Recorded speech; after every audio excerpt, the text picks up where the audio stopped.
Hello students, you are welcome to accounting skills online classes. Last video में हमने admission of partner से related questions solve किए थे और आज हम एक नया टॉपिक स्टार्ट करने जा रहे हैं जो है accounting on retirement and death of a partner. इन साझेदार का अवकाश ग्रहण एवं मृत्यु पर लेखे। इसका अर्थ ये हुआ कि जब कोई साझेदार फर्म से अवकाश ग्रहण करता है या जब किसी साझेदार की मृत्यु हो जाती है तो हमें कौन कौन से लेखांकन समायोजन करने होते हैं। इस टॉपिक में दो पॉइंट है, एक तो साझेदार का अवकाश ग्रहण यानी कि निवृत्ति और दूसरा है मृत्यु। तो हमें सबसे पहले ये पता होना चाहिए कि अवकाश ग्रहण का अर्थ क्या होता है। तो मैं आपको बता देता हूं। अवकाश ग्रहण का अर्थ होता है किसी साझेदार द्वारा फर्म से अलग हो जाना, अन्य साझेदारों के साथ संबंध विच्छेद करके वो फर्म से अलग हो जाता है और मृत्यु की दशा में भी साझेदार फर्म से अलग हो जाता है। तो जो साझेदार निवृत्त यानी कि अवकाश ग्रहण कर रहा है या जिसकी मृत्यु हो रही है, तो ये दोनों ही दशाओं में साझेदार फर्म से क्या हो जा रहे हैं, अलग हो जा रहे हैं। तो मृतक और अवकाश ग्रहण दोनों ही परिस्थितियों में साझेदार को आउटगोइंग पार्टनर यानी कि बाहर जाने वाला साझेदार कहा जाता है। अब देखिए, सबसे पहली बात हम अवकाश ग्रहण पर करेंगे चर्चा। तो जब कोई साझेदार फर्म से अवकाश ग्रहण करता है तो साझेदारी अधिनियम कौन सा पढ़ा था सर? हमने साझेदारी अधिनियम 1932 पढ़ा था। साझेदारी अधिनियम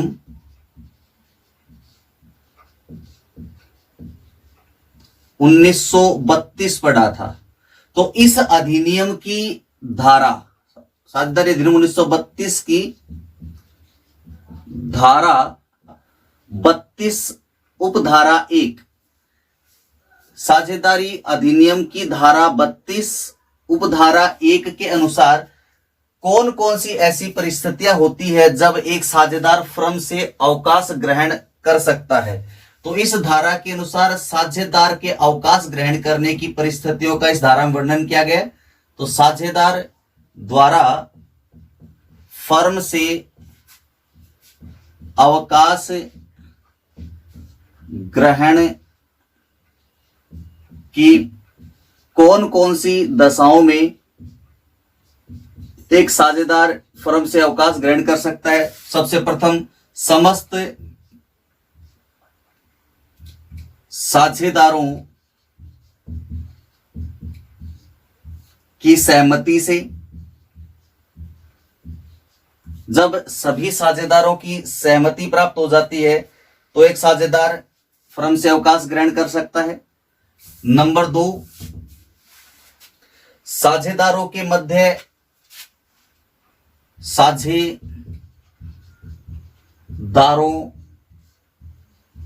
मध्य स्पष्ट समझौते या ठहराव द्वारा, मध्य ठहराव अर्थात इसको समझौता भी कह सकते हैं, समझौते द्वारा। नंबर 3, जब साझेदारों के मध्य ऐच्छिक साझेदारी होती है तो अवकाश ग्रहण की सूचना देकर। किस साझेदारी की दशा में? ऐच्छिक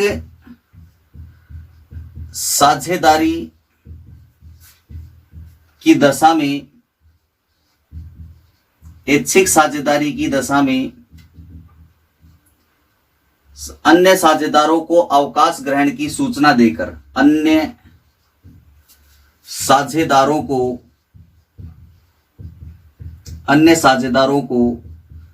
अवकाश ग्रहण की सूचना देकर। तो देखिए, हम अवकाश ग्रहण यानी कि साझेदार के रिटायरमेंट से रिलेटेड बात कर रहे हैं। तो जब कोई साझेदार फर्म से रिटायर होता है तो साझेदारी अधिनियम 1932 की धारा 32 उपधारा 1 में साझेदार के अवकाश ग्रहण यानी रिटायरमेंट से रिलेटेड कुछ परिस्थितियां यानी कुछ दशाएं बता रखी हैं कि इन दशाओं में साझेदार रिटायर हो सकता है। तो साझेदारी अधिनियम 1932 की धारा 32 उपधारा 1 के अनुसार समस्त साझेदारों में सहमति से या साझेदारों के मध्य स्पष्ट ठहराव द्वारा या ऐच्छिक साझेदारी अगर है तो उस दशा में साझेदारों को अवकाश ग्रहण की सूचना देकर कोई साझेदार फर्म से अवकाश ग्रहण कर सकता है। नंबर एक बात, तो आपको एग्जाम में क्वेश्चन पूछा जा सकता है कि फर्म से अवकाश ग्रहण की दशाएं बताइए। साझेदार द्वारा फर्म से अवकाश ग्रहण करने की दशाएं लिखिए। तो अवकाश ग्रहण करने की दशाएं आप ये 3 लिखेंगे कि धारा 32 के अनुसार ये दशाएं होती हैं। इसके बाद हम बात करेंगे, जब कोई साझेदार फर्म से अवकाश ग्रहण करता है तो हमें अवकाश ग्रहण मृत्यु पर लेखे सीखना है। उससे पहले मैं आपको बात बता देता हूं कि मैं यहां पे कुछ वर्ड्स का यूज करूंगा। जब कोई साझेदार फर्म से अवकाश ग्रहण करता है, जब कोई भी साझेदार फर्म से क्या करता है सर, अवकाश ग्रहण करता है, अवकाश ग्रहण यानी कि निवृत्त हो जाता है फर्म से, यानी रिटायर, इंग्लिश में क्या बोलेंगे सर, इसको रिटायर होना बोलेंगे। या फिर किसी साझेदार की मृत्यु हो जाती है, यानी कि क्या हो जाती है सर, डेथ हो जाती है। तो अवकाश ग्रहण और निवृत्ति, इन दोनों दशाओं में साझेदार फर्म से क्या हो जाता है सर, आउट हो जाता है। साझेदार का क्या होता है, फर्म से संबंध टूट जाता है। तो यहां पे अवकाश ग्रहण एवं निवृत्त, अपन कह सकते हैं निवृत्त और मृतक साझेदार को हम क्या कहेंगे, आउटगोइंग पार्टनर कहेंगे, आउटगोइंग पार्टनर कहेंगे। आउटगोइंग पार्टनर मतलब जो फर्म छोड़कर चला गया। तो देखो, निवृत्ति की दशा में भी फर्म छोड़कर चला जाता है साझेदार, और मृत्यु की दशा में भी फर्म छोड़कर चला जाता है। तो अब हम आगे बात करेंगे इससे रिलेटेड। अब हम देखते हैं कि जब कोई साझेदार फर्म से अवकाश ग्रहण करता है, साझेदार की मृत्यु होती है, तो उस समय कौन कौन से लेखांकन समायोजन किए जाएंगे या कौन कौन सी लेखांकन समस्याएं उत्पन्न होंगी। तो साझेदार के अवकाश ग्रहण पर उत्पन्न होने वाली लेखांकन समस्याएं कौन कौन सी लेखांकन समस्याएं उत्पन्न होती है। देखिए, नंबर 1, जब भी कोई साझेदार फर्म से अवकाश ग्रहण करता है तो अवकाश ग्रहण का अर्थ होता है, या मृत्यु होती है तो उसका अर्थ होता है कि पुरानी साझेदारी समाप्त हुई और नई साझेदारी का प्रारंभ हुआ, क्योंकि लाभ विभाजन अनुपात में परिवर्तन आ जाता है। तो सबसे पहले क्या करना है, हमें नया अनुपात एवं अधिगम अनुपात की गणना की जाती है। अधिगम अनुपात की गणना, पहला समायोजन, ये पहला काम ये होगा। इसके बाद हम क्या करेंगे, ख्याति से संबंधित समायोजन किया जाएगा। ख्याति का समायोजन किया जाएगा। नंबर 3 क्या किया जाएगा सर, संपत्तियों का पुनर्मूल्यांकन होगा।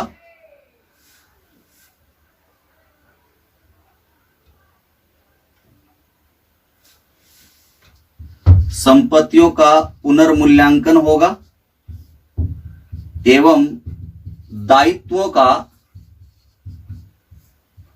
पुनः निर्धारण होगा, पुनः निर्धारण। इसके बाद चौथा होगा अवितरित या फिर कह सकते हैं संचित लाभ अथवा हानियों का समायोजन किया जाएगा या इनसे संबंधित लेखांकन किया जाएगा। समायोजन या इनका लेखांकन किया जाएगा। और नंबर 5 इसमें हमें करना होगा संयुक्त जीवन बीमा पॉलिसी का समायोजन। जीवन बीमा पॉलिसी का समायोजन करना होगा। ठीक है सर, जीवन बीमा पॉलिसी का समायोजन भी कर देंगे। इसके बाद जो साझेदार अवकाश ग्रहण करता है, अवकाश ग्रहण मतलब जो साझेदार फर्म से क्या हो रहा है, रिटायर हो रहा है, करने वाले साझेदार को देय राशि का निर्धारण किस प्रकार करेंगे वो सीखेंगे। देय राशि का निर्धारण कि जो साझेदार फर्म से रिटायर होके जा रहा है उसको कितनी राशि देनी है, कितने रुपए उसको देने हैं, तो उसका निर्धारण किया जाएगा। इस निर्धारण के बाद हम क्या करेंगे, अगर मान लो साझेदार अवकाश ग्रहण नहीं करता है, साझेदार की मृत्यु हुई है, तो मृत्यु की दशा में क्या करना होगा, अथवा, यहां मैं लिख रहा हूं अथवा, मृत्यु की दशा में अथवा मृतक साझेदार के उत्तराधिकारी को देय राशि का निर्धारण, को देय राशि का निर्धारण, देय राशि का निर्धारण जो साझेदार फर्म से अवकाश ग्रहण करता है या फिर उसको देय राशि का निर्धारण, या फिर जो साझेदार मृतक है जिसकी मृत्यु हो गई है उसके उत्तराधिकारी को देय राशि का निर्धारण करना होगा। फिर अगला जो पॉइंट आता है वो आता है पूंजी का समायोजन। पूंजी का समायोजन, पूंजी का समायोजन। तो इस प्रकार ये कुल 7 समायोजन हमें करने होंगे, यानी कि ये लेखांकन समस्या है हमारी, या फिर कहते हैं लेखांकन समस्या या फिर लेखांकन समायोजन। ये 7 समायोजन हमें किसी साझेदार के अवकाश ग्रहण करते समय करने होते हैं। इनमें सभी को हम एक एक करके अलग अलग हर पॉइंट को डिस्कस करेंगे। तो अभी इसका आप स्क्रीनशॉट ले सकते हैं और फिर अपन शुरू करते हैं इनकी लेखांकन समस्याओं में पहली समस्या से।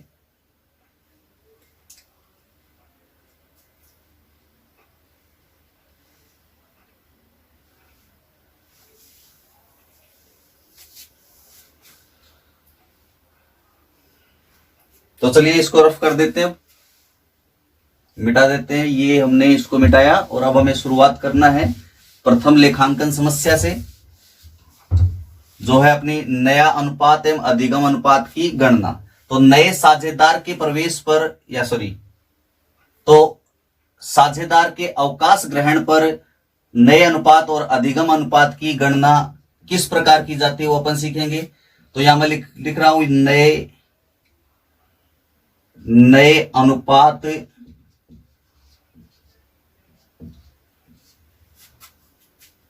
एवं अधिगम अनुपात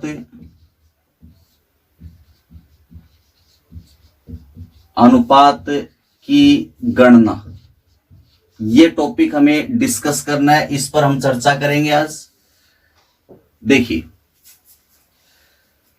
जब भी कोई साझेदार फर्म से अवकाश ग्रहण करता है तो शेष साझेदारों के लाभ के हिस्से में वृद्धि हो जाती है। किस प्रकार वृद्धि हो जाती है, देखिए यहां सबसे पहले हम बात करेंगे किस पर, नए अनुपात पर।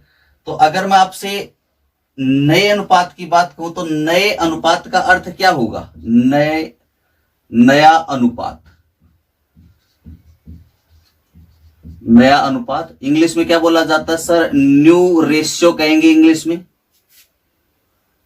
नया अनुपात या न्यू रेशियो कह दो इसको। वैसे इसको नया लाभ विभाजन अनुपात कहा जाता है, तो न्यू प्रॉफिट शेयरिंग रेशियो हो जाएगा। तो नया अनुपात का अर्थ होगा कि साझेदार के निवृत्त होने के बाद शेष साझेदारों द्वारा जिस अनुपात में लाभों को विभाजित किया जाएगा उसे नया अनुपात कहते हैं। तो नया अनुपात का अर्थ हुआ साझेदार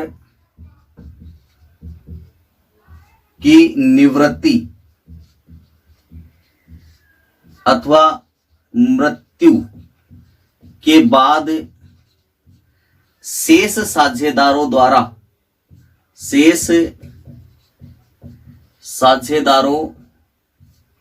द्वारा लाभों को, भावी लाभों को जिस अनुपात में विभाजित किया जाएगा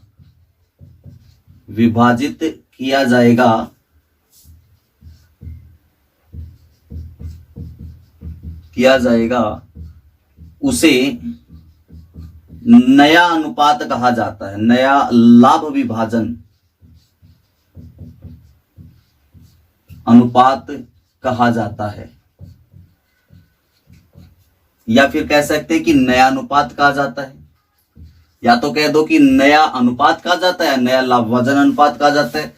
तो नए अनुपात का अर्थ होगा जब कोई साझेदार रिटायर हो जाएगा या किसी की डेथ हो जाएगी तो शेष जो साझेदार हैं वो किस अनुपात में लाभों को विभाजित करेंगे, उस अनुपात को ही हम क्या कहेंगे सर, उसे ही अपन नया लाभ विभाजन अनुपात कहेंगे।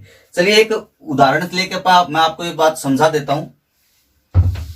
मान लीजिए कि यहां 3 साझेदार ए, बी तथा सी हो। यहां 3 साझेदार है ए, बी और सी, और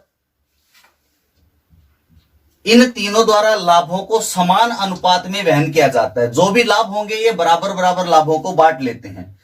तो हमने मान लिया कि किसी एक वर्ष में 12 रुपए का लाभ हुआ, तो जब 12 रुपए का लाभ हुआ तो इस लाभ को तीनों में कितना कितना बांटा जाएगा सर, समान अनुपात है तो 3 लोगों में बांटा जाएगा, 4 इसको मिलेगा, 4 इसको मिलेगा और 4 रुपए का लाभ इसको मिलेगा। तो ए बी सी का लाभ में हिस्सा कितना सर, 4, 4 और 4 टोटल हो गया 12। तो इस तरह ये लाभ विभाजन अनुपात था। अब परिस्थिति ऐसी आती है कि बी फर्म से क्या हो जाता है सर, सेवानिवृत्त हो जाता है, बी रिटायर हो गया। तो बी के निवृत्ति के बाद बी क्या हो जाता है सर, निवृत्त हो जाता है। बी की निवृत्ति के बाद क्या होता है, निवृत्ति के बाद बी की निवृत्ति के बाद साझेदार कौन रहेंगे सर, बी चला गया तो साझेदार रह गए ए और सी। तो यहां लिखेंगे साझेदार है ए और सी। अब निवृत्ति के बाद भी अब लाभ हो गया 12 रुपए। निवृत्ति से पहले जब 12 रुपए का लाभ हुआ तो इन्होंने 4 रुपए ले लिया था।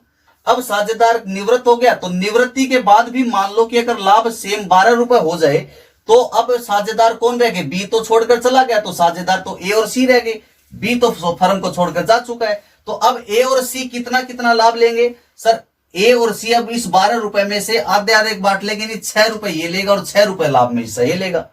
तो इस प्रकार क्या हुआ कि जब कोई साझेदार फर्म से अवकाश ग्रहण करता है या फर्म को छोड़कर चला जाता है तो उस परिस्थिति में शेष साझेदारों के हिस्से में क्या हो जाती है, लाभ के हिस्से में वृद्धि हो जाती है। देखो पहले को कितना मिल रहा था सर 4, अब कितना मिल रहा है 6।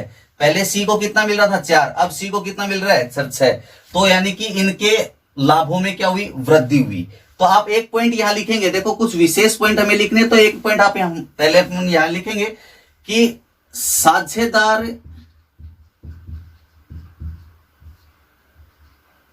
की निवृत्ति अथवा मृत्यु के बाद शेष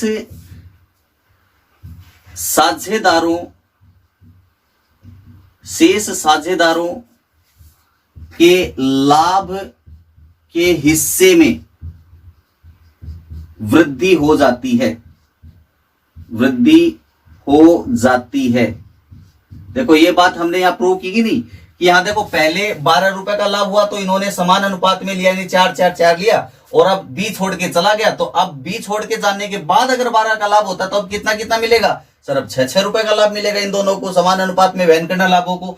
तो देखो यहाँ पे लाभों में क्या हो रही है सर, वृद्धि हो रही है। एक बात तो ये।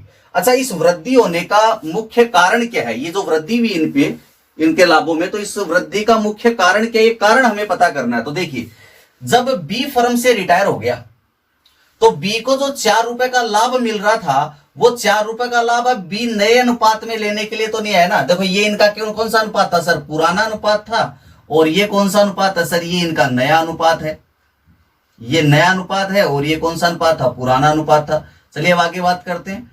तो हुआ ये कि जब नए अनुपात में बी तो लाभ में हिस्सा लेने नहीं आ रहा ना, तो बी का जो 4 रुपए का हिस्सा था वो इन दोनों ने समान अनुपात में लिया, 2 रुपए इसने लिए 2 रुपए इसने लिए, तब जाके इनका 6 और 6 हुआ। अगर मैं इसको इस बात को यो ना कहूं, इस बात को इस तरह से कहूं कि पहले मिलता था 4, अब इसको मिलता है 6, तो इसके लाभ में 2 रुपए की वृद्धि हुई। कितने की वृद्धि हुई सर? ए के लाभ में वृद्धि हुई 2 रुपए की। जबकि बी के लाभ में कितनी वृद्धि हुई सर? बी के लाभ में भी 2 रुपए की वृद्धि हुई। तो इसके लाभ में 2 की वृद्धि और इसके लाभ में भी 2 की वृद्धि, तो टोटल दोनों की मिला के वृद्धि कितनी हो रही है सर? टोटल दोनों की ए और सी की वृद्धि मिला के 4 रुपए की वृद्धि हो रही है। और ये 4 रुपए कहां से आए सर? जो बी पहले 4 रुपए ले रहा था, वो 4 रुपए में से 2 रुपए मिले किसको? ए को, और 2 रुपए मिले किसको? बी को। इसका अर्थ हम ये कह सकते हैं कि इनके लाभ में, शेष साझेदारों के लाभ के हिस्से में वृद्धि हो जाती है। तो वृद्धि होने का कारण क्या है कि जो साझेदार निवृत्त हो रहा है, जो फर्म को छोड़कर जा रहा है, वो अपना हिस्सा भी फर्म में छोड़कर, लाभ का हिस्सा भी फर्म में छोड़कर जाता है। तो इसके लाभ के हिस्से को शेष साझेदार क्या कर लेते हैं? प्राप्त कर लेते हैं। यानी कि यहां पे इस साझेदार समान अनुपात में इस हिस्से को लिया, तो 2 रुपए इसने लिए 2 रुपए इसने लिए, तो 4 और 2 कितनी हुई? 6 हो गई सर। 4 और 2 यहाँ पे कितने हो गए? 6 हो गए लाभ में हिस्सा। तो हम क्या कहेंगे कि इसका वृद्धि होने का कारण क्या है? साझेदार के निवृत्ति के बाद शेष साझेदार के लाभ में हिस्से में वृद्धि होती है। क्यों? क्योंकि आउटगोइंग पार्टनर, अच्छा मैं आउटगोइंग शब्द का प्रयोग क्यों कर रहा हूं? क्योंकि आउटगोइंग में मृतक और सेवानिवृत्त दोनों साझेदार आ गए। तो आउटगोइंग पार्टनर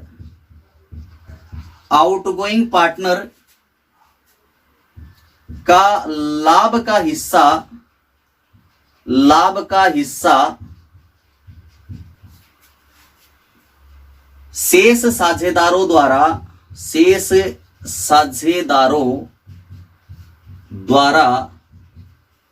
ले लिया जाता है। शेष साझेदारों द्वारा एक निश्चित अनुपात में ले लिया जाता है, एक निश्चित अनुपात में ले लिया जाता है। तो यहां पे ए और सी का पुराने अनुपात था 4 और अब नए अनुपात में लाभ मिल रहा है 6। तो ये लाभ के हिस्से में जो वृद्धि हुई किस कारण से हुई है कि बी का जो लाभ में हिस्सा था अब बी लेने नहीं आएगा। तो इसका मतलब बी के लाभ का हिस्सा भी कौन ले लेगा? ए और सी मिलकर ले लेंगे। तो 2 इसने ले लिए 2 इसने ले ली, इसने 4 और 2 6 इसका लाभ हो गया, 4 और 2 6 इसका लाभ हो गया। आई थिंक इतनी बात आप सबको समझ में आ गई होगी। तो सर अब एक बात ये बताइए कि जब आउटगोइंग पार्टनर के लाभ का हिस्सा शेष साझेदार ले लेते हैं, तो ये 2 रुपए क्या हैं? शेष साझेदारों ने जो लाभ का हिस्सा, बी के लाभ का हिस्सा लिया है, इसको क्या कहेंगे? तो यहां पे ए और सी ने जो ये 2 रुपए और ये 2 रुपए यहां पे एक्स्ट्रा प्राप्त किए हैं, यानी कि वृद्धि जो लाभ में हुई है, इसको कहा जाएगा ए और सी का अधिगम। क्या कहा जाएगा? अधिगम। यानी कि निवृत्त साझेदार, यानी कि आउटगोइंग जो पार्टनर बी है, जो फर्म छोड़कर जा रहा है, तो फर्म छोड़कर जाने वाले साझेदार का लाभ का हिस्सा जो शेष साझेदारों द्वारा लिया गया है, वो शेष साझेदारों के लिए क्या है? अधिगम होता है। यानी 2 और 2 शेष साझेदारों के लिए क्या हो गया? अधिगम हो गया।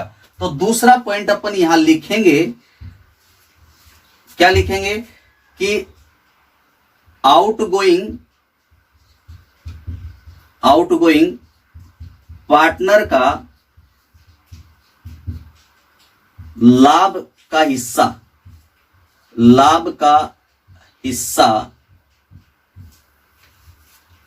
शेष लाभ का हिस्सा जो शेष साझेदारों द्वारा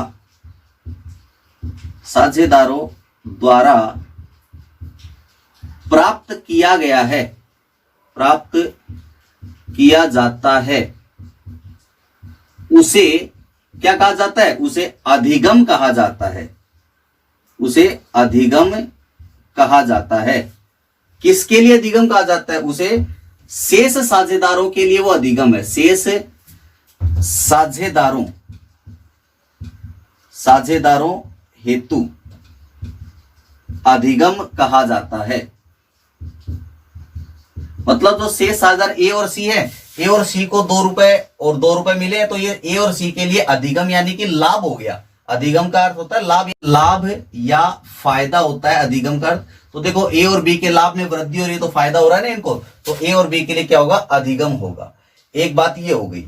अब मैं आपको एक बात और समझा देना चाहता हूं यहां पे कि ये जो अधिगम है, लाभों में जो वृद्धि हुई है, अब ये किस प्रकार से हुई। देखिए ए का लाभ पहले 4 था, अब कितना 6 है। ये 4 से 6 कैसे हुआ कि बी का जो 4 रुपए का हिस्सा था वो ए और सी ने समान अनुपात में ले लिया, 2 इसने ले लिया, 2 इसने ले लिया। तो यानी कि पुराना जो अनुपात 4 रुपए का था उसमें बी का जो हिस्सा प्राप्त किया, अधिगम जो हुआ है, इसको अगर मैं जोड़ देता हूं तो 4 और 2 6, नया अनुपात, नया हिस्सा आ जाता है।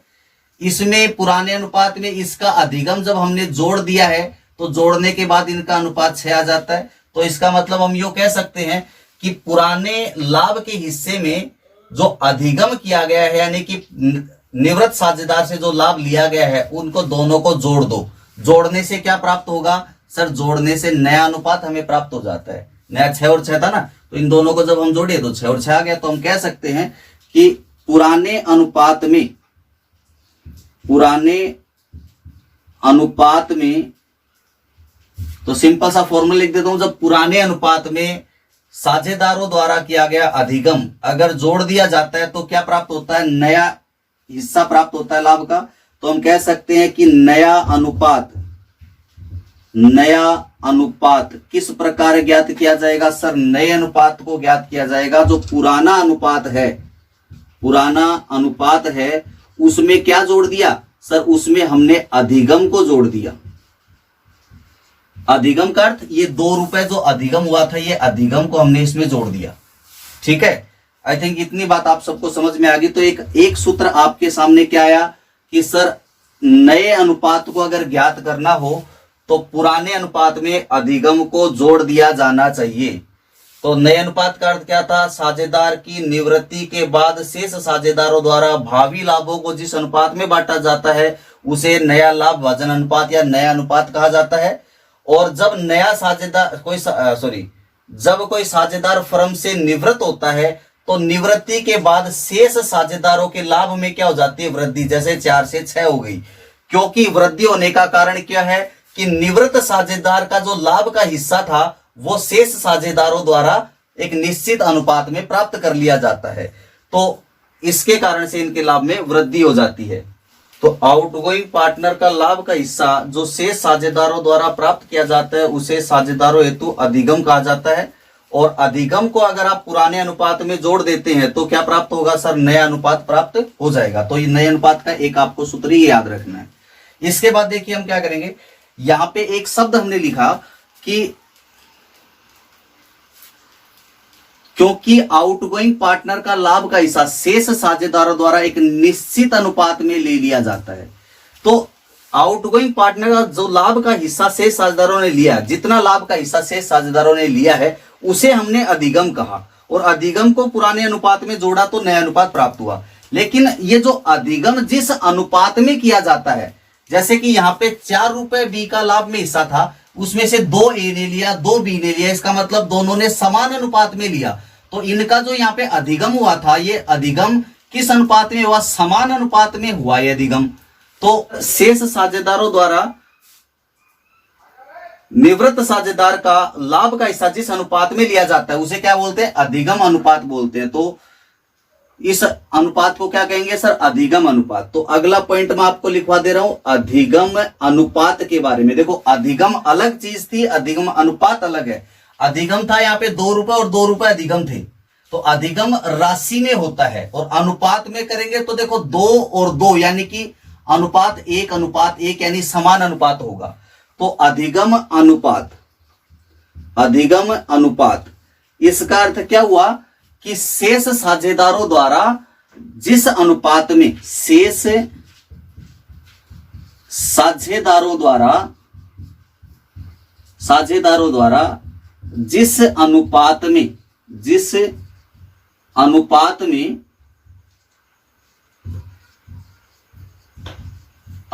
में आउटगोइंग पार्टनर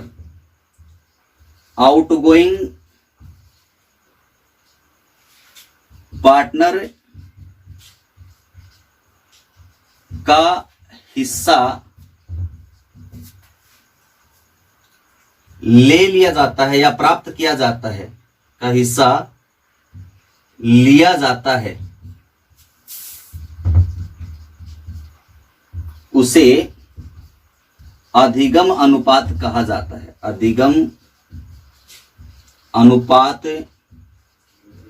कहा जाता है। तो ये था अधिगम अनुपात। अब देखिए अधिगम अनुपात ज्ञात कैसे करेंगे। देखिए तो पुराना लाभ में हिस्सा मिल रहा था 4, अब लाभ में हिस्सा मिल रहा है 6।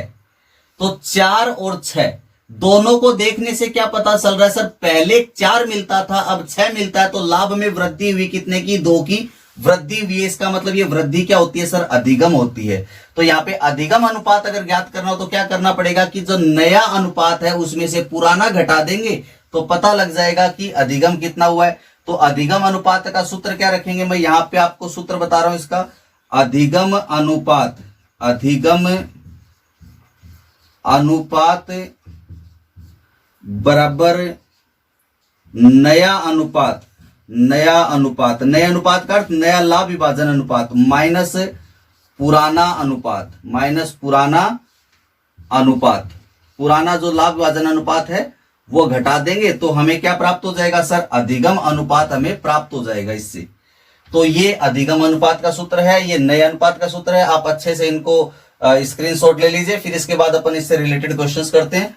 आई थिंक आपको ये सारी बातें समझ में आ गई होंगी। एक बार फिर मैं आपको रिवाइज कर देता हूं कि नए अनुपात का अर्थ है कि जब कोई साझेदार फर्म से रिटायर हो जाता है तो रिटायरमेंट के बाद शेष साझेदार जिस अनुपात में लाभों को विभाजित करेंगे उसे क्या कहते हैं, नया अनुपात कहते हैं। और जब कोई साझेदार फर्म से रिटायर होता है या किसी साझेदार की मृत्यु हो जाती है तो शेष साझेदारों के लाभ के हिस्से में क्या हो जाती है, वृद्धि हो जाती है। और वृद्धि होने का कारण क्या है कि जो मृतक या रिटायर्ड साझेदार है उसके लाभ के हिस्से को शेष साझेदारों द्वारा एक निश्चित अनुपात में आपस में बांट लिया जाता है, जिससे शेष साझेदारों के लाभ के हिस्से में वृद्धि हो जाती है।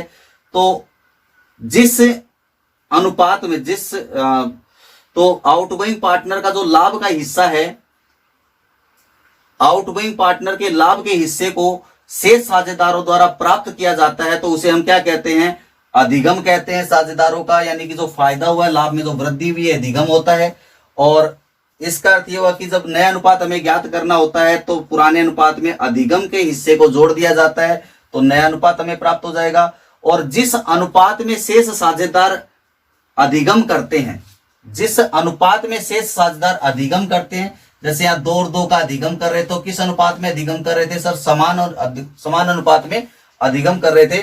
तो जिस अनुपात में साझेदार अधिगम करते हैं उसे हम अधिगम अनुपात कहते हैं। और अधिगम अनुपात ज्ञात करने का सूत्र क्या बनता है, देखो ये नया अनुपात 6 था, पुराना 4 था, तो लाभ में वृद्धि 2 की हुई, तो इस वृद्धि को ही हमने क्या कहा था, अधिगम कहा था। तो हम कह सकते हैं नया अनुपात माइनस पुराना अनुपात अधिगम अनुपात का सूत्र हो जाता है।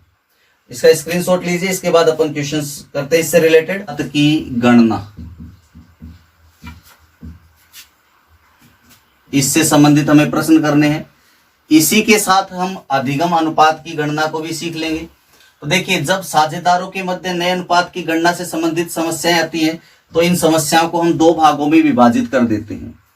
2 भागों में किस प्रकार विभाजित करेंगे, जब प्रश्न में अधिगम या अधिगम अनुपात, अधिगम अनुपात ना दिया हो तो दिया हुआ क्या रहेगा, दिया हुआ यह रहेगा कि कोई साझेदार फर्म से रिटायर हो गया और नया अनुपात दिया हुआ नहीं है। प्रश्न में अधिगम अनुपात ना दिया हो। और दूसरा होता है जब प्रश्न में अधिगम अनुपात दिया गया हो, जब प्रश्न में अधिगम अनुपात दिया गया हो, दिया गया हो, या तो अधिगम देगा या अधिगम अनुपात कह दो कि अधिगम या अधिगम अनुपात दिया गया हो। तो देखिए इस प्रकार के जो प्रश्न होते हैं ये बहुत ही साधारण और सिंपल क्वेश्चंस होते हैं। इनका एग्जांपल लेते हैं। देखिए यहां पे मैंने लिखा क्वेश्चन नंबर 1 मान लीजिए कि ए तथा बी तथा सी, ए बी सी 2:3:1 में साझेदार हैं। बी फर्म से अवकाश ग्रहण करता है। बी क्या करता है? फर्म से अवकाश ग्रहण करता है। अब बी अपना हिस्सा किसे देता है? ए को देता है या सी को देता है, या किस अनुपात में ए सी इसका हिस्सा लेते हैं, यह प्रश्न में नहीं कहा गया। तो अगर प्रश्न में ऐसा कुछ नहीं कहा गया है तो इस प्रकार के प्रश्न में शेष जो साझेदार है वो कौन है? ए और सी है। और ए और सी के बीच अब बी तो अवकाश ग्रहण कर ही लेता है, तो ए और सी के बीच लाभ कितना रह गया सर? 2:1 ए और सी के बीच लाभ था पहले, वही ए और सी के बीच अब भी रहेगा, तो इसे नया अनुपात हो जाएगा 2:1।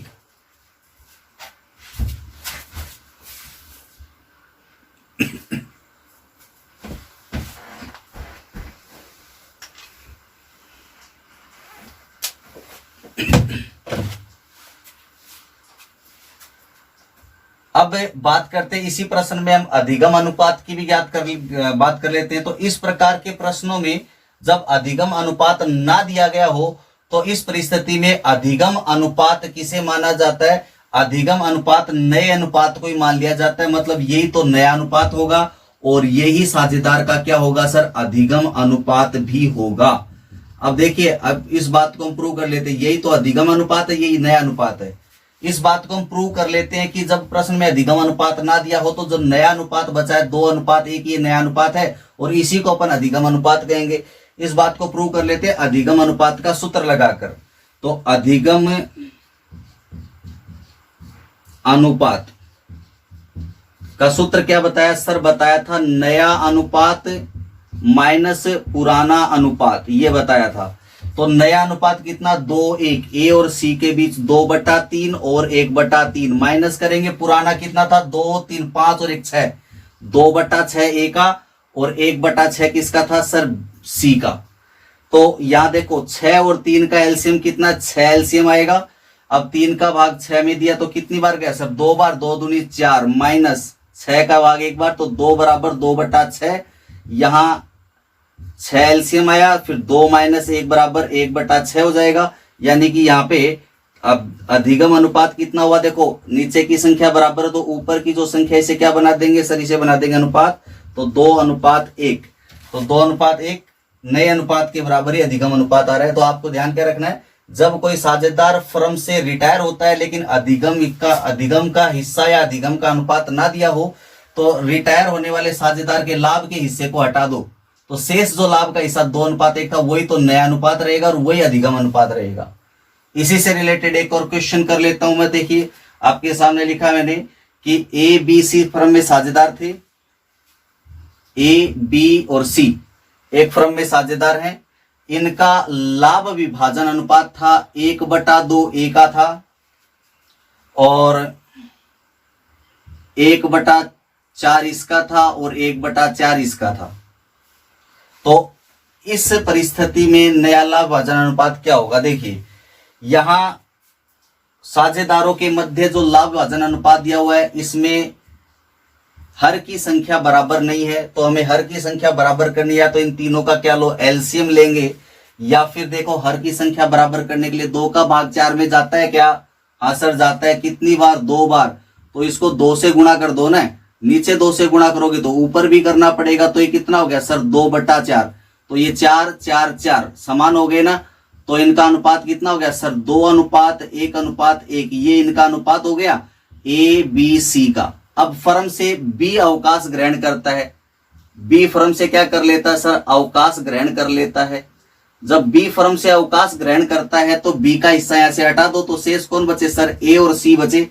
तो ए और सी का लाभ कितना था? 2 और 1, तो 2:1 इनका नया अनुपात होगा और ये इनका क्या होगा सर? ये इनका अधिगम अनुपात भी होगा। ये इनका अधिगम अनुपात होगा। दोनों अनुपात यही होंगे। आई थिंक आपको बात समझ में आ गई होगी। एक क्वेश्चन और लेते हैं अपन इसी से रिलेटेड, आपको अच्छे से करवा देता हूं मैं एक क्वेश्चन और इसका, ताकि बात अच्छे से क्लियर हो जाए।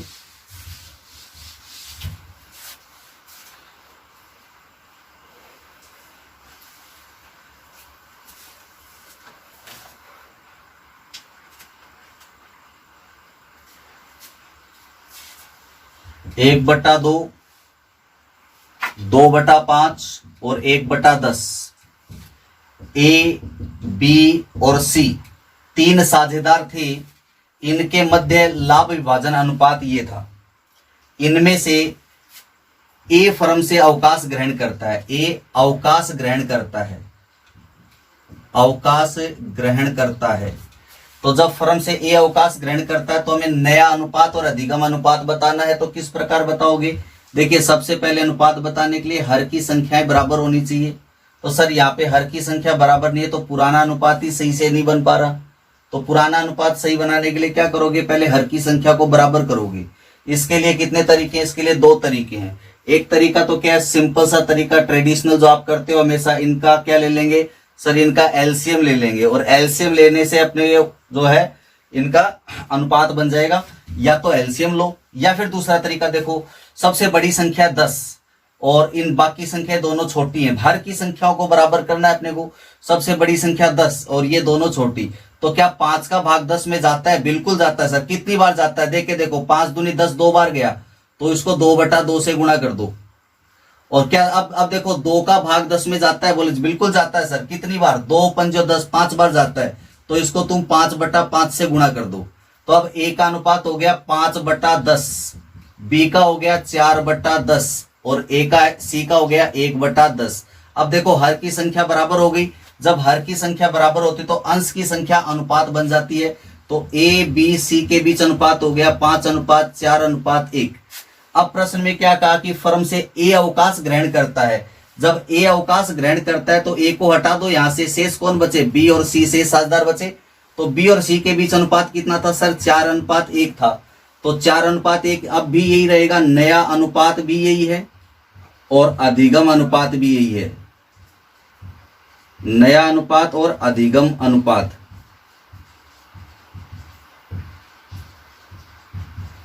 नया अनुपात भी यही है और अधिगम अनुपात भी यही 4:1 होगा इनके बीच।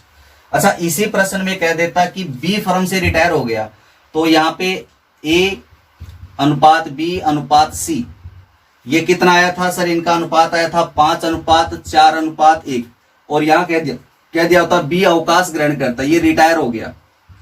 अगर बी रिटायर हो जाता है तो शेष कौन रहेंगे सर? ए और सी रहेंगे। ए और सी, ए और सी के बीच लाभ कितना है सर? 5:1। तो 5:1, तो ए और सी का लाभ का अनुपात क्या रह जाएगा? यही तो इनका नया अनुपात रहेगा, 5:1 ए सी का। और ये इनका अधिगम अनुपात भी रहेगा, ये इनका अधिगम अनुपात भी रहेगा। इसके बाद मान लो कि इसी प्रश्न में कह दिया सी रिटायर हो गया, ए बी सी साझेदार है और अनुपात वही है 5:4:1। अब इसी प्रश्न में आपको क्या कहा गया कि सी रिटायर हो गया, सी रिटायर हो जा रहा है, सी को रिटायर कर देते हैं अब की बार। तो सी जब फर्म से रिटायर हो जा रहा है तो शेष कौन बचेंगे सर? ए और बी बचेंगे। तो ए और बी का अनुपात कितना था सर? 5:4 था। तो वही नया अनुपात रहेगा, इनका नया अनुपात। और ये इनका क्या रहेगा सर? अधिगम अनुपात। ये इनका अधिगम अनुपात भी रहेगा और ये इनका क्या रहेगा? नया अनुपात भी रहेगा। तो इसमें जब साझेदारों का अधिगम अनुपात प्रश्न में नहीं दिया होता है तो ये मान लिया जाता है, ये माना जाता है कि शेष साझेदारों ने अपने अनुपात में ही, अपने ही अनुपात में, जैसे 5:4 में यहां पे अपने अनुपात में अधिगम किया है साझेदार का लाभ के हिस्से का। तो इस प्रकार आपको इससे रिलेटेड क्वेश्चंस मिलेंगे। बहुत ही इजी क्वेश्चन है, कोई प्रॉब्लम नहीं है। जब कोई साझेदार फर्म से रिटायर हो जाता है तो उसके लाभ के हिस्से को हटा दो, शेष साझेदारों का जो हिस्सा था वो इनका नया लाभ भाजन अनुपात और अधिगम अनुपात होगा। जब प्रश्न में अधिगम अनुपात ना दिया हो तो। अब बात करते हैं अपन, जब प्रश्न में अधिगम अनुपात दिया हो तो हमें क्या करना है। तो इस टॉपिक पे अपन आते हैं। तो इसमें किस प्रकार के प्रश्न मिलेंगे देखिए।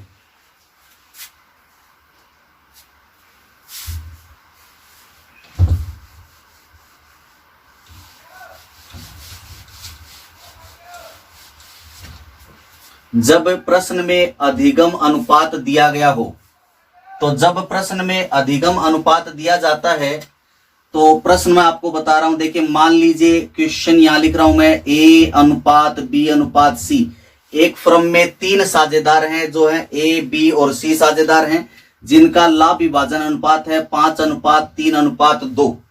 इसके बाद बी फर्म से रिटायर हो जाता है, बी फर्म से रिटायर होता है, ये हो गया रिटायर। कौन रिटायर हो गया सर? बी फर्म से रिटायर हो गया।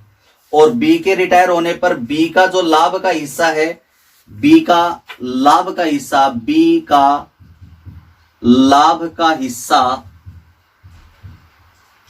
ए तथा सी द्वारा समान अनुपात में ले लिया जाता है।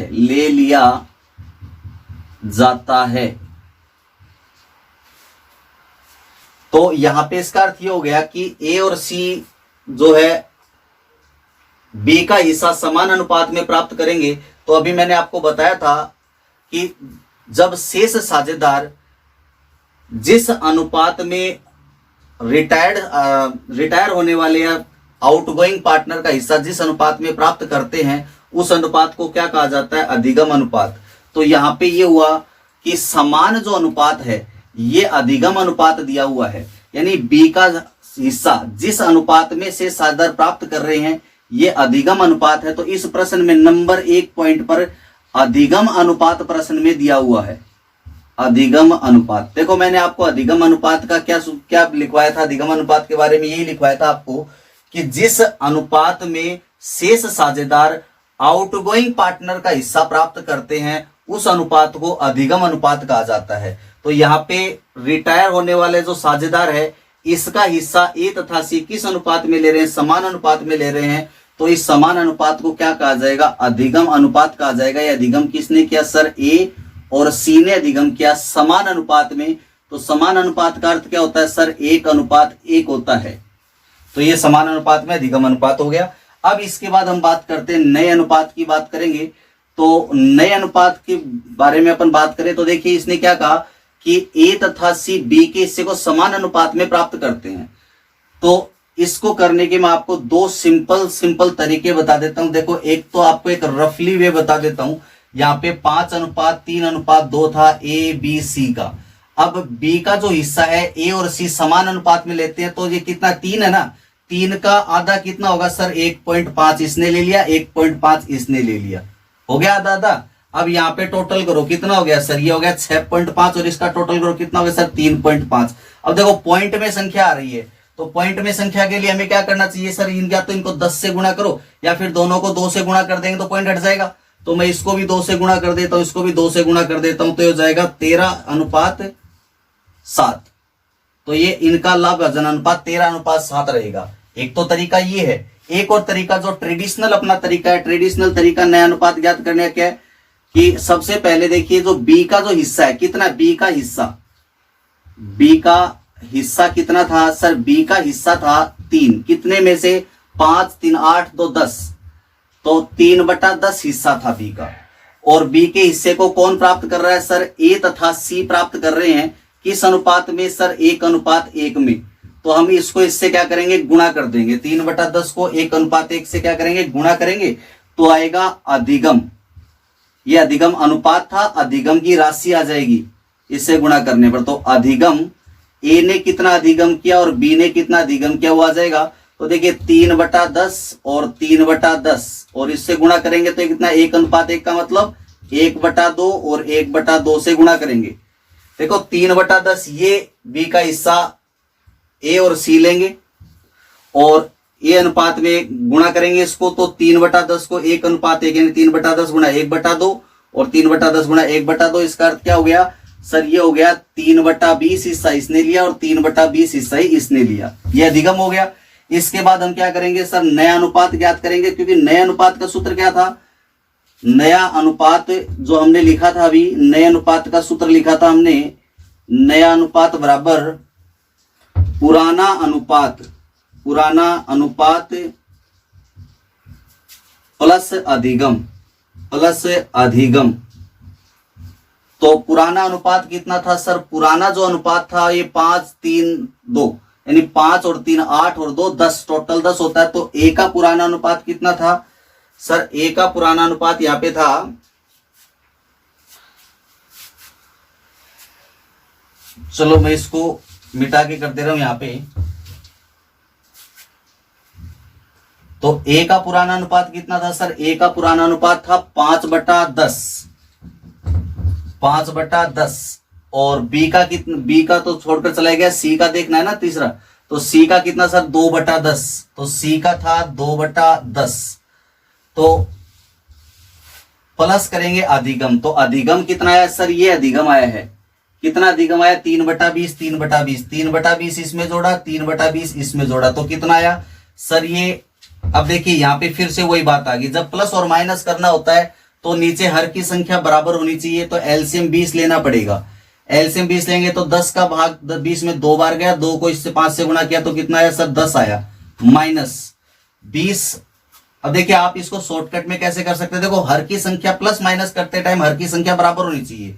हर की संख्या बराबर करने के लिए देखो यहाँ पे 10 है, यहाँ पे 20 है, तो क्या 10 का भाग 20 में जाता है सर? बिल्कुल जाता है। कितनी बार? 2 बार। तो इसको 2/2 से गुणा कर दो ना, इसको तुम 2/2 से गुणा कर दो। तो इसको 2/2 से जब तुम गुणा करोगे तो आ जाएगा 20 नीचे और ऊपर आ जाएगा 10, तो 10/20 हो गया। और प्लस 20 और 20 बराबर है ना, तो ये 3 डायरेक्ट लिख दो यहाँ पे 3।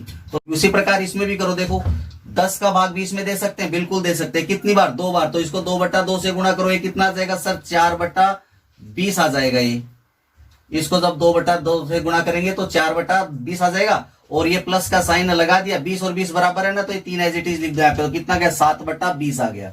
तो इस प्रकार आप ट्रेडिशनल तरीके से करोगे तो देखो अनुपात 20 और 20 नीचे की संख्या बराबर है ना, तो नया अनुपात बराबर कितना आ गया सर? नया अनुपात आ गया अपना 13/7। जो ऊपर की संख्या है वो अनुपात बन जाएगी, नीचे की संख्या एलसीएम रह जाती है। तो ऊपर की संख्या अनुपात बन गई 13/7। अब देखो अभी मैंने आपको जो तरीका बताया था वो क्या तरीका बताया था, और अभी जो तरीका बताया उसमें मैंने बताया कि कौन साझेदार है? ए बी सी साझेदार है। अनुपात कितना सर? 5-3-2 अनुपात है। रिटायर कौन हो गया सर? बी रिटायर हो गया। बी का हिस्सा कौन लेते हैं सर? ये दोनों ए और सी लेते हैं। किस अनुपात में? समान अनुपात में लेते हैं। तो इसको बराबर बांट दो, दोनों में बराबर बांटेंगे तो 1.5 रुपए इसको मिल गया और 1.5 रुपए इसको मिल गया। तो ये इनका क्या हो गया? अधिगम हो गया। हम क्या कर रहे हैं सर? अधिगम पुराना अनुपात जो था ना, उस पुराने अनुपात में अधिगम जोड़ ही तो रहे हैं। तो पुराने अनुपात में अधिगम जोड़ो, कितना है? 6.5 आया। और यहाँ कितना आया? यहाँ 6.5 और यहाँ 3.5 आया। अब देखो 6.5 और 3.5 पॉइंट में संख्या, पॉइंट में कभी अनुपात नहीं होते। तो ये पॉइंट हटाने के लिए क्या करना पड़ेगा? देखो 2 से गुणा करेंगे तो बराबर हो जाएगा ना, क्योंकि 6.5 को 2 से गुणा करते हैं 13 आ जाएगा। इसको 2 से गुणा करेंगे 7 आ जाएगा, अनुपात हट जाएगा। तो यहाँ पे मैं 2 से गुणा कर देता हूं, तो यह आ गया 13। तो यह आ गया 13 और इसको 2 से गुणा किया तो ये कितना आ गया सर? ये आ जाएगा आपका 7। तो यानी कि इसका अनुपात कितना हो गया? 13/7। तो वही अनुपात आ रहा था 13/7। आई थिंक आपको ये बात अच्छे से समझ में आ गई होगी। एक प्रश्न हम और करेंगे, देखिए इसी संबंधित। इसी प्रश्न में थोड़ा सा चेंजमेंट कर लेते हैं और उसके बाद आपको बहुत अच्छे से समझ में आ जाएगा। देखिए मैं यहाँ पे प्रश्न लिख रहा हूं।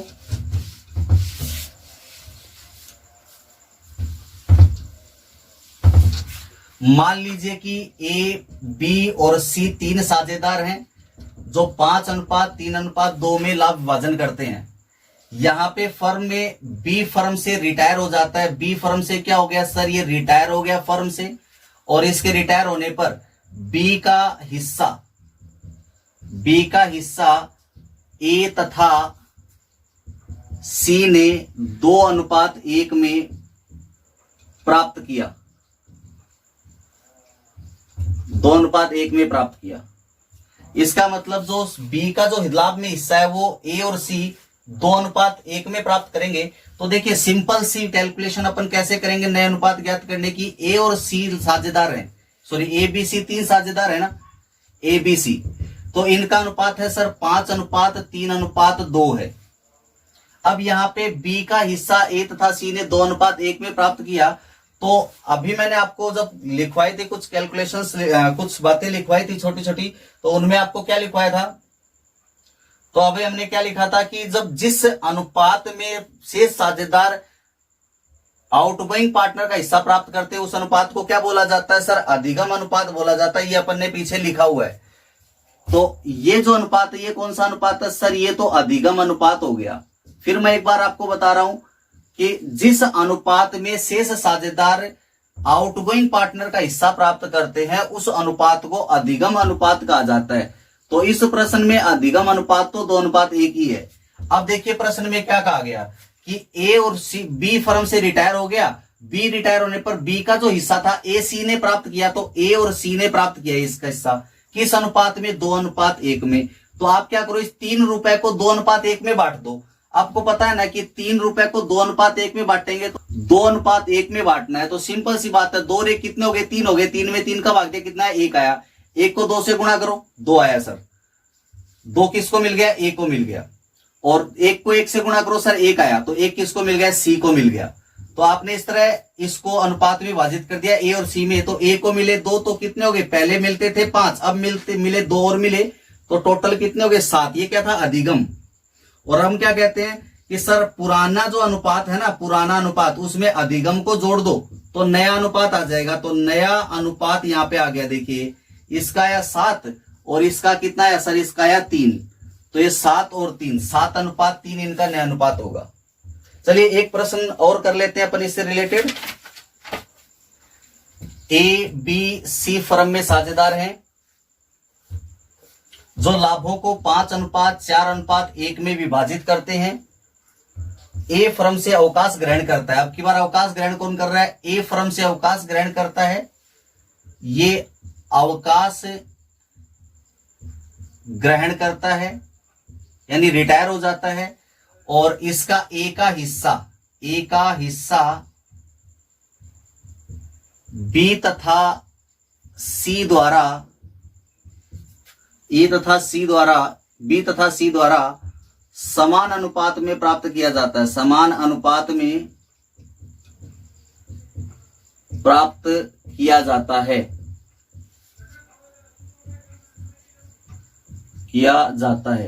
तो सिंपल सी कैलकुलेशन है भाई। साझेदार कौन थे, ए बी सी साझेदार थे। तो इनका पुराना जो अनुपात था वो कितना था सर, 5:4:1 था। गया कौन यहां से सर, ये रिटायर हो गया और इसका हिस्सा किसने ले लिया, इसका हिस्सा बी ने और सी ने ले लिया। बी और सी दोनों ने ले लिया इसका हिस्सा। तो बी और सी ने किस अनुपात में लिया, समान अनुपात में। तो इसका मतलब इसको 2 भागों में बांट दो। समान का मतलब 2 का भाग दे दो। तो 2.5 रुपए 2.5 किसने लिया, बी ने, और 2.5 किसने लिया सर, सी ने लिया। तो आपको पता है कि 2.5 ये था पुराना अनुपात और ये बी और सी के लिए क्या हो गया, अधिगम हो गया। तो बी और सी का अधिगम यानी फायदा हो गया ना बी और सी को, कि ए चला गया तो ये अपना हिस्सा बी और सी को दे गया तो इनके लिए फायदा हो गया। तो ये अधिगम कितना हो गया, 2.5। तो 4 और 2.5 दोनों को जोड़ लो। पुराने अनुपात में अधिगम को जोड़ते ही क्या जाता है सर, नया अनुपात आ जाता है। इसको जोड़ देंगे तो यहाँ क्या जाएगा सर, नया अनुपात आ जाएगा। तो नया अनुपात आया 6.5 और यह आया है 1.5। अब देखिए पॉइंट में तो कभी अनुपात होता नहीं है। तो देखो 0.5 1 हो जाएगा पूरा, 0.5 को 2 से गुणा करते हैं, 2 से गुणा कर देते हैं अपन इसको। 2 से गुणा करेंगे तो 6 दूनी 12 और 1 13 ये हो गया। और 3 1.5 को 2 से गुणा किया तो 3 ही आ गया। तो अनुपात कितना होना चाहिए, सिर्फ 13:3। ये नया लाभ विभाजन अनुपात इनके बीच में हो जाता है। आई थिंक आपको ये बात समझ में आ गई होगी बहुत अच्छे से। तो इस प्रकार से नए अनुपात की गणना करनी है। एक टॉपिक अपना यहाँ पे हो गया। कल इससे रिलेटेड कुछ क्वेश्चन और करेंगे, उसके बाद अगले समायोजन को पढ़ेंगे। तो आज के लिए बस इतना ही। Thank you very much.